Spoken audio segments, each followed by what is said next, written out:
All right, guys, you know what time it is. It is the best weekend of football of the year. It's the divisional playoff rounds. And I'm joined as always by my good friend Colum. How are you, sir? Welcome back to your native country of Ireland. I'm sure you were sorely missed by Sheriff, your lovely dog. Yeah, look, you are absolutely spot on when you say that this is the best weekend of the year for football because you get 4 games and they're proper quality games, and I think we will see that this weekend.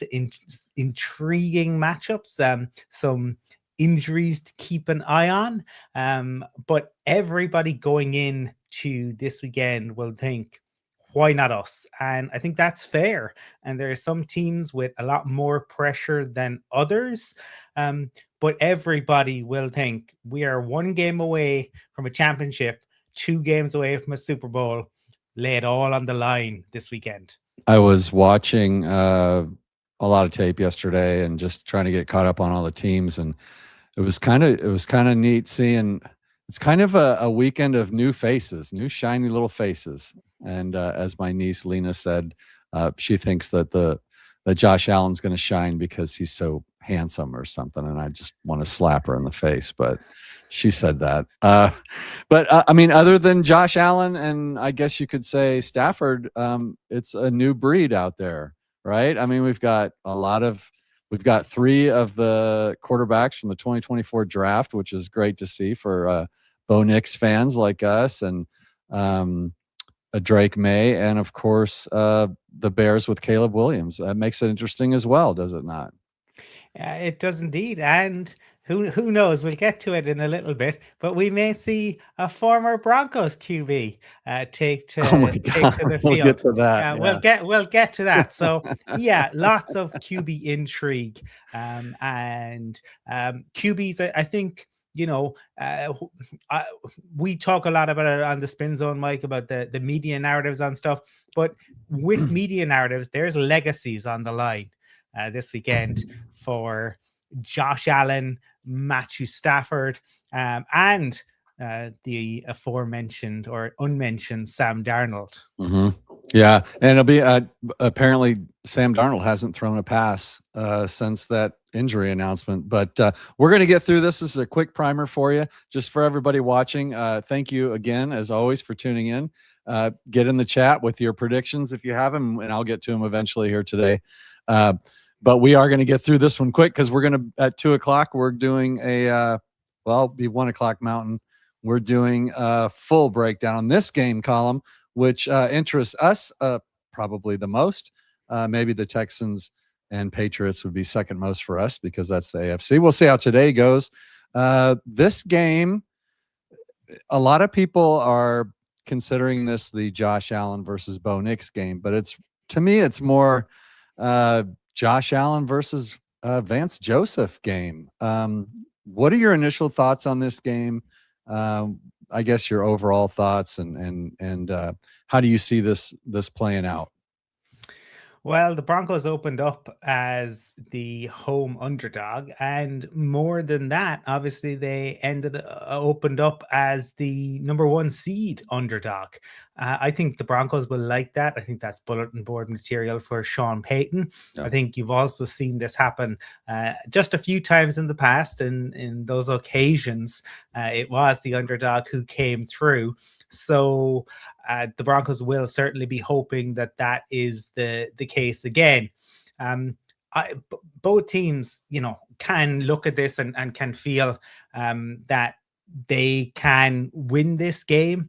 The Broncos have that vaunted defense. They have the ability to get to the QB, and I think it was CBS, maybe I had the graphic up yesterday. No, it was Kay Adams had it about, if you hit Josh Allen, you can get Josh Allen 6 times, chances are you will win. You got to get to him though. Broncos average 9 quarterback hits a game. And that's what they should be aiming to do. I mean, we saw it last week. He got hit repeatedly. He was beaten up. He lost receivers. but he found a way to win. And we'll delve in more on, on the full Broncos preview show. But if you are a Denver Broncos fan, however long you've been watching, or if you know the history of the Broncos franchise, or if you watched the recent Netflix special on John Elway, you know that a QB with almost superhuman abilities can carry a team to a Super Bowl. We saw it time and time again in the Mile High City. And John Elway dragged worse teams, much worse rosters than this Bills one, to Super Bowls for the Broncos. Josh Allen is the closest thing I have seen to John Elway since Elway retired. And that has got to be a concern if you are a Broncos fan. Yeah, certainly injuries are a bigger factor in this game for the Bills. The Denver Broncos are, I guess, completely healthy, other than Brandon Jones, who's gone for the year or maybe till the Super Bowl, and Dobbins. But yeah, Josh Allen will definitely have to carry this team, and I think he'll come close to doing it. Like I said, we're gonna roll through these pretty quick. I think that it being at home, I think the bye week is super important, especially after what the Bills went through in that Jags game. And this is a different game than it was. Like, a lot of people want to talk about last year's playoff game against the Bills. And people forget, I think that the way that we reshaped a bit of our defense was because of that game. If you remember last year, our starting linebackers were like Cody Barton and Sternad, and PJ Locke was our down safety. And this year it's Greenlaw, Singleton, and Hufanga. So James Cook is going to have to run against that. And I think Josh Allen, with only 3 wide receivers now, Kincaid and was it the other tight end, certainly could have a game against the Broncos, because, as you know, we famously struggle against tight ends, although we've been better this year, Colum. Mm-hmm. I think we're set up better to beat them this year. I'm taking the Broncos here. The over under is like 48, 47. I agree with what Tanner said here. If the game's close, the Broncos win, high scoring, I'm going to get it worried. I kind of agree with that. And his other one, stop the run and we win. I think that is the key for me. I think the Broncos will take care of business, something like 24-20. Go ahead. On Dublin to Denver, I was hopeful that the Broncos would win. Ed Oliver has since been made active. That is a concern. I think this could well come down to it will be very interesting to see, bringing in Hufanga, the changes that we have made, because last year, and I know Broncos fans, I get it, right? You point to the fact that at halftime it was so close, but the Bills were toying with us last year. I mean, you look at what they did. Allen was 20 of 26, and they had 3 guys, including Allen, who were averaging 5 yards a carry. Yeah. I mean, they basically were doing whatever they wanted last year. That won't be the case this year. But you cannot ignore Josh Allen. You cannot ignore the Superman cape. What if I want to? You just over your shoulder there, your left shoulder, is the greatest high school athlete of all time, one of the greatest college athletes of all time, and an absolutely legendary NFL QB. It took a little bit of time for him to ultimately get the ring. I have real fears, Michael Carmelini, that we might have a similar sort of individual in Buffalo. Make your pick. What? I don't want to be right, but I have a horrible feeling that the running back room is going to come to haunt the Denver Broncos. I want the Broncos to win. I desperately want the Broncos to win. I can't get away from Josh Allen. I think that they edge it. I think we're left brokenhearted. I think that might be good for us next year, but I think the Bills win this 29-27. That's it. I'm kicking him off the show. He's gone. We're not putting up with that slander on this show. The Bills are giving up 5.1 yards per carry. If the Broncos can't run against this team, then because they haven't had to deal, like we have a running back room made up of hobbits. Okay, 5'8" is plenty tall enough. I'm 6 feet tall, but 180. No, I know what you're going to say. Save it for the next show. Barry Sanders makes these guys look diminutive.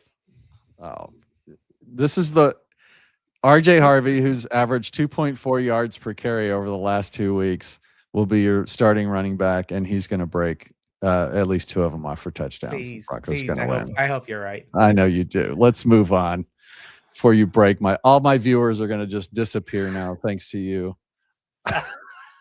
49ers Seahawks. The Drew Lock Bowl, I mean, is this a possibility? Could this be happening? And just imagine the hate watch and love watch from the Front Range if this occurs. Colum, 49ers are kind of like an upstart team all of a sudden. It's weird, isn't it? Perennial great to upstart. What do you see here? I mean, up to this time yesterday, I thought, plucky 49ers were going to go in there. They're going to try and give the Seahawks a bloody nose, but ultimately the Seahawks are going to have too much for them. Mike, this is a real issue. Like, he hasn't thrown a football, and they can try to avoid that question all they want, but he hasn't thrown it. And the best book that needs to be written in the NFL is the true book about John Elway. The First Amendment is needed to write. The second book, and this should be studied, is what Patrick Smythe and the Broncos PR team did to create the Frankenstein monster that was Drew Lock in the spring of 2020, which had people believing he was a good QB. If the Seahawks have to start or Drew Lock plays for a significant portion of this game, they're in real trouble, because as beaten up, and they were basically pulling guys off the street for the 49ers, that will be a real issue. And Kyle Shanahan is a gifted coach. But, I don't believe in the electromagnetic field nonsense. The 49ers have been training at the same facility. Thank you for that. For years. They've just had a couple of bad years. They almost went to it at full strength in 2023. Granted, Greenlaw goes down in the Super Bowl. They've just had a couple of bad years. I mean, it would be, as a Broncos fan, as a Mike Shanahan fan, and I it was funny. I think I saw some Steelers fans arguing about Mike Tomlin coaching tree and all of the different coaching trees, and I'm like, look at Mike Shanahan's. It's phenomenal. I would like to see the 49ers do it for Kyle. I think he has learned, he's been humbled and he's learned from the Super Bowl losses. They're just, they're very beaten up, but we won't know until the game starts whether Sam Darnold can throw the football or not. If Drew Lock plays a significant portion of this game, I'm going to say the 49ers win. If Darnold, if they can give him all that Percocet, that they can get him out there and he can chuck the rock enough, the Seahawks at home should take care of a really depleted 49ers unit who lost George Kittle as well last week. But it will be very interesting to see the first couple of drives for the Seahawks. I'd be shocked if Darnold doesn't play. And oblique. Oh, he starts, but can he play? Well, you've said it before. Percocet, Darvocet, heroin, whatever they'll shoot into him. It's more of a pain tolerance injury, I think, than it'll be a functional injury for him. I mean, of course, those guys throw with their hips and their feet. We all know that. If you've been watching football long enough, you learn that it's not. We always say arm strength, but a lot of it is from the lower body and the torso. And so it could be an issue, but I see no reason why he doesn't play. This might be some gamesmanship. And he's injured, but they're not going to walk Drew Lock out there unless this guy just absolutely cannot play. I'd be shocked. But, I mean, they've got a 1,000-yard rusher, and they've got a 1,800-yard receiver. What can Drew Lock do with those guys? He's going to throw interceptions is what he's going to do. You're probably right. It's hard to call a game if you don't know. I have the Seahawks winning this game without issue. As much as I'd love to see the 49ers win, I think Seahawks are just going to be too much. They're at home, tough place to play. It's going to be a very tough place to play today. And I'm thinking it's going to be, I don't know what the over is on it. 46.5. Seahawks are still favored by 7. I think that people know that he's going to play, and I'm thinking it's going to be something like 34-28 or something like that. Yeah, if he can toss it, then yeah, I do think you're right. But I think it just popped up out of nowhere. That's what would be very concerning if I'm a Seahawks fan and I'm watching that. So yeah, let's see. You got to expect the Seahawks to do it, but there is that giant asterisk until we see Sam Darnold actually tossing the ball. But I expect a heavy dose of the run game from the Seahawks. Yeah, I need to amend my score prediction now that I think about it, because for that reason and just injuries on both sides. And then didn't they play? They did, and the Seahawks absolutely shut McCaffrey down just a few weeks ago. 13-3. Yeah. Oh my gosh. I mean, I don't think this will be a high scoring game at the best of times. I'll go 17-10. I'm gonna go 17-10 Seahawks, and just in case, it's like Drew Lock season, baby. Yeah, no doubt about that. It could be, and oh my gosh, now let me ask you a question, Colum. Before you pick the game, if they march Drew Lock out there, are you hate watching, or are you just interested watching, or are you? I'm like a guy with a sore tooth. I can't stop touching. I'd be ow, Drew. Oh, look what stupid thing has Drew Lock done on this play? Oh my gosh, he's got to be like 30 years old now. Has he not grown out of that by now? I mean, Sam Darnold did. You never know. That's probably why they brought him in. They're like, well, if we can fix Sam Darnold, we can fix anybody.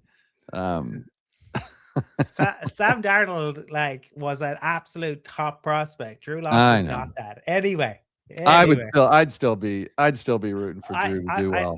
I think the frustrating thing at this time of the year, I suppose, and it's understandable because is when you lose people through injury. So this would be a fascinating matchup in the playoffs if they were at full strength. Yeah. But you got to take it as it comes. Well, make your way. Well, what's it going to be? Seahawks. it's the Seahawks, but this could be a soccer score. I Okay. mean, like because they're just gonna run the ball and they'll look to shut McCaffrey down, and so I'm gonna say he has enough. I really want to see the 49ers do it, but no, the Seahawks win it like you know um 12-9. Wow, love it. Defensive struggles. All right, let's go. This one could mean a lot, could mean nothing to the Broncos. It is the Houston Texans. This would be a Sunday game at the Patriots. Could be a weather game too. 14-3 Patriots, 12-5 Texans. That Texans defense showed out very strong last week, but that was against a team you would expect them to do that with. So New England on a bye. It's so weird. Like, I don't know what to expect from the Patriots against this defense. I think some big plays might be there for them, and they're going to have to take them. But on a down-to-down basis, this is going to be tough sledding for the Pats. Yeah, like seriously. I mean, I think they're a very different defense, obviously, to the Broncos no-fly zone, to the Ravens defense. But I think we actually we have our own sports, and because I'm not a Brit, That's right. The Brits call it football. No, Yeah, the Brits are crazy. The Irishmen they are are. actually we're like all the same. We just they call them pubs and we call them bars. It's the only difference. Yeah. But I have never seen a defense rally to the ball, Mike, like this Texans team. I mean, they are. I know they were going against 42-year-old Aaron Rodgers last week, but they're a special defense. They play for their head coach, and we talked about it last week. And yeah, the Steelers went out. You heard about it afterwards. About all the players crying when Tomlin. They play hard for Tomlin. I don't think there's a team that plays for a head coach in the way that D'Amico Ryan's players play for him. Now, they have CJ Stroud, who appears to be channeling his inner Drew Lock. Certainly last week. Oh my God, what a Drew Lock hater you are. Error after error after error. And then the goofiness after the game as if he had something to do with winning it. Buddy, that your defense dug you out of a hole. Any other defense, and I probably include even ours, if a QB played that badly, there's no way they would win, let alone win on the road against the Steelers. I think the Patriots are not going to know what hit them. And I don't think the weather is going to matter. I think I think Drake May is very, very good, but I don't think that they have come up against this level of intensity. And I think the Texans will bring that. And I think this is going to be the Texans who are going to surprise the Patriots, are going to go into Patriot Place, into Foxborough, and they are going to keep Talib Stoll change. The Texans are going to steal the Patriots' souls.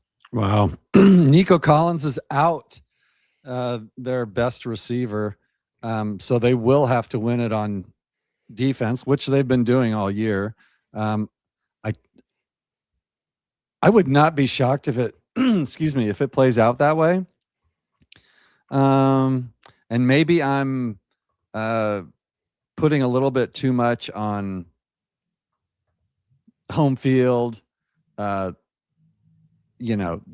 cold weather. If it's a running kind of game, you're right, it won't matter. But that defense is the equalizer there. I'm leaning. Gosh, I want to agree with you so bad, but I picked the Pats to win. I'm going to stick with it.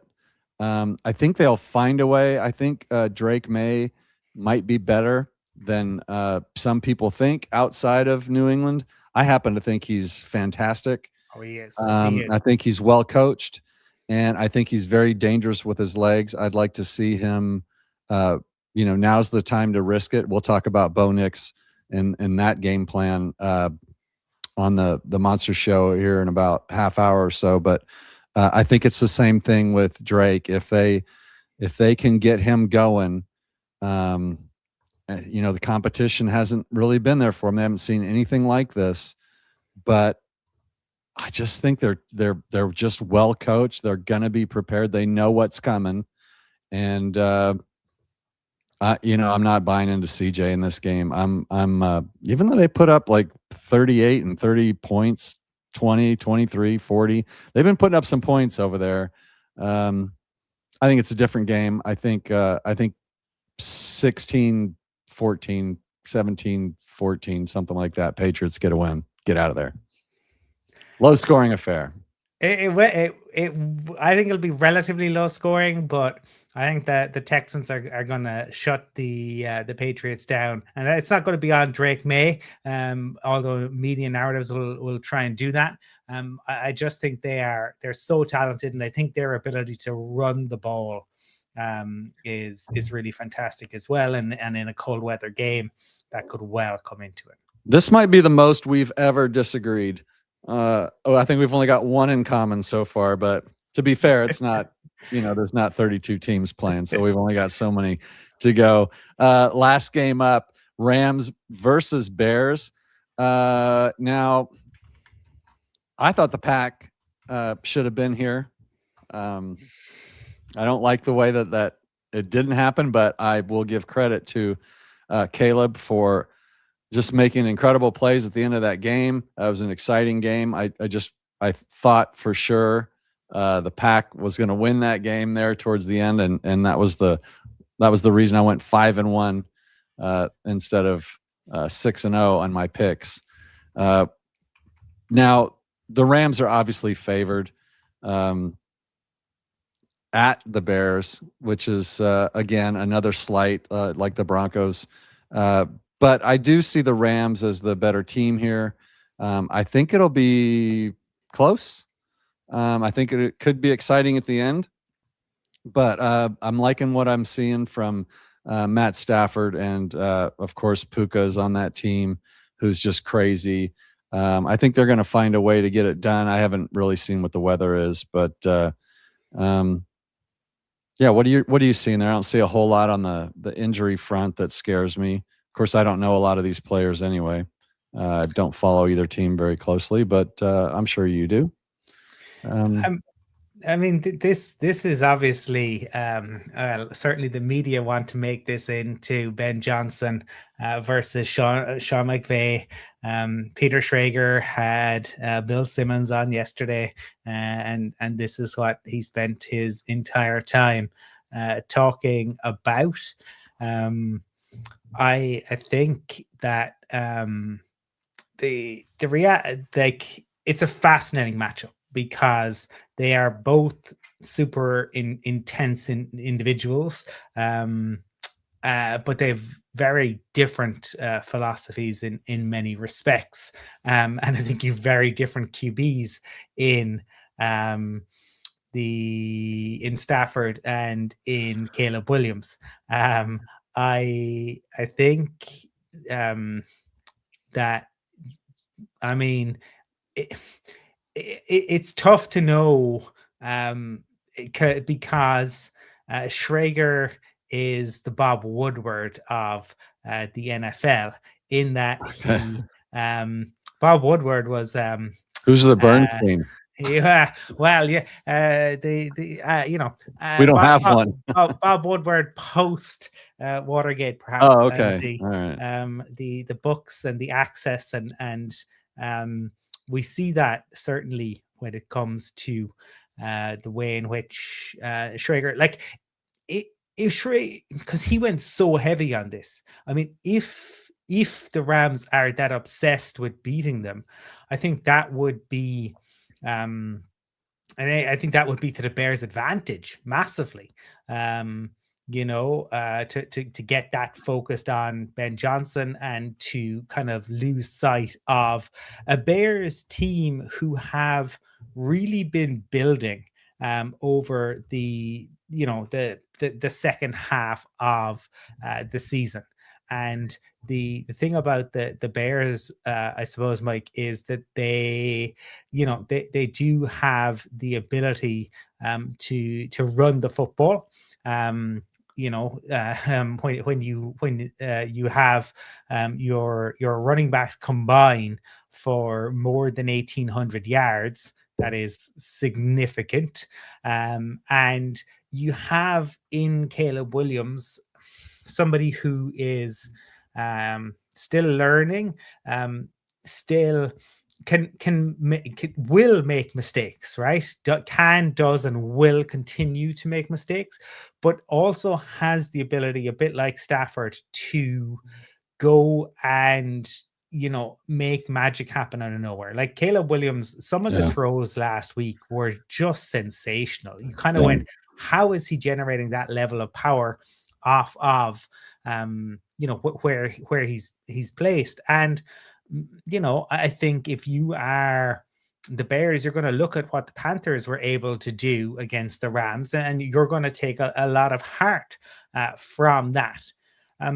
If you were to judge, I think just based on the rosters, I think this would be the Rams. All ends up, but that isn't how the NFL works. And it being at Soldier Field, now I haven't seen whether Ben Johnson was doing what Sean Payton was doing all week and advocating, for fans to make as much noise as possible when the opposition are entering the huddle. Hopefully anyone watching this, I don't know if anyone's watching this while tailgating, but please do that tonight. They know.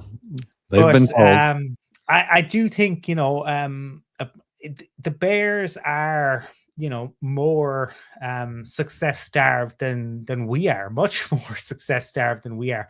I think it'll be raucous in there tonight or tomorrow night, and I think that could play a real factor. Yeah, the Bears have put up 31, 22, 38, 16 against Detroit, and then 31 against Green Bay. And then the Rams have given up 31, 20, 24, 37, 34. High scoring game possible. Both teams scoring at will. You're talking a lot about defense, but I don't see a lot of defense being played by either team.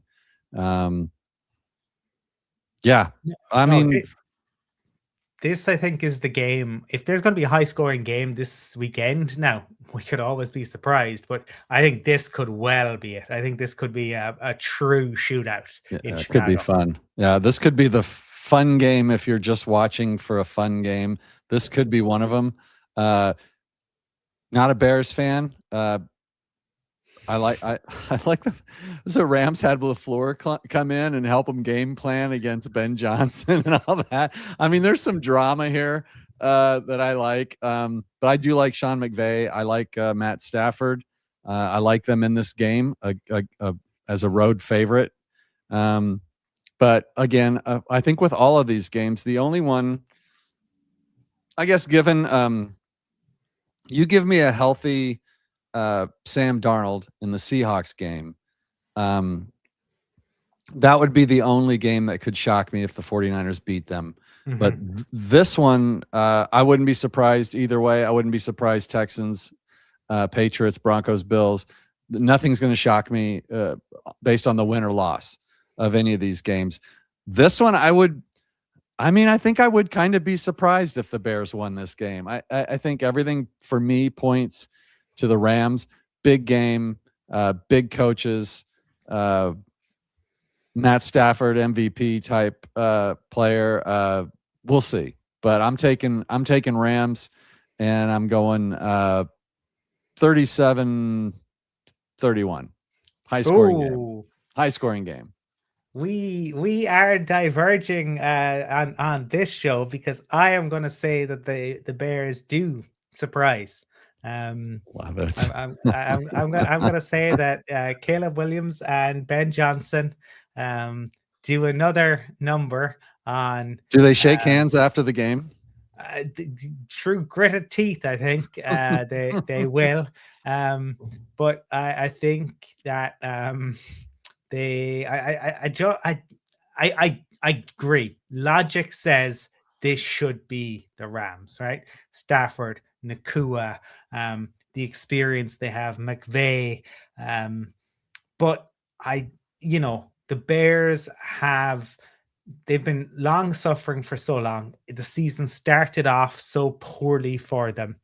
I think you have a guy in Ben Johnson and in Caleb Williams who can change the sad and tragic history of that franchise ever since 85.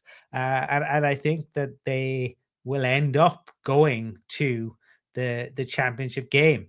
I wouldn't be surprised if it was a similar score but reversed, where the Bears won 37-31. Good heavens. You know what? At least we made everybody watching, somebody picked their team to win. So like nobody got left out. So hopefully I won't get too many nasty comments about how I underestimate somebody's team or whatnot. But yeah, it's going to be a great weekend of football.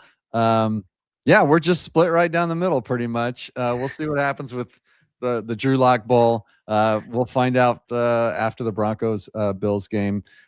So if you're watching for the first time, please subscribe and like to the show. Helps us out a ton.